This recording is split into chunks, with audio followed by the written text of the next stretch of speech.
আসসালামু আলাইকুম সুপ্রিয় দর্শক, আমাদের আজকের শিখন পর্বটি সাজানো হয়েছে ইত্যাদি প্রভৃতি ও প্রমুখের ব্যবহার নিয়ে। ইত্যাদি ইত্যাদিকে ব্যাসবাক্যে বিশ্লেষণ করলে হয় ইতি হয়েছে আদি যার অর্থ পরিপূর্ণ বা সম্পূর্ণ।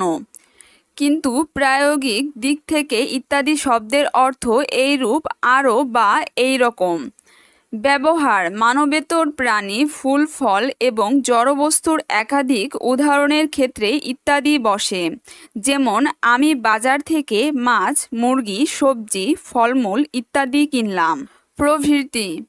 প্রভৃতি অর্থ ইত্যাদি বা এইরূপ বা এই শ্রেণীর সমস্ত। ব্যবহার প্রভৃতি ব্যবহৃত হয় শব্দ, সাহিত্য এবং ব্যাকরণ শাস্ত্রের একাধিক উদাহরণের ক্ষেত্রে।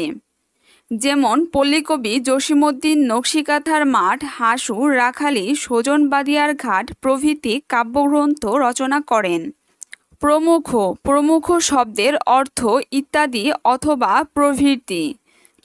ব্যবহার জ্ঞানী, গুণী, সাহিত্যিক, পণ্ডিত এবং কবি সাহিত্যিকদের একাধিক উদাহরণের শেষে প্রমুখ ব্যবহৃত হয়। যেমন জীবনানন্দ, জসীমউদ্দীন, কাজী নজরুল ইসলাম, রবীন্দ্রনাথ প্রমুখ বাংলা সাহিত্যকে সমৃদ্ধ করেছেন। ধন্যবাদ। আল্লাহ হাফেজ।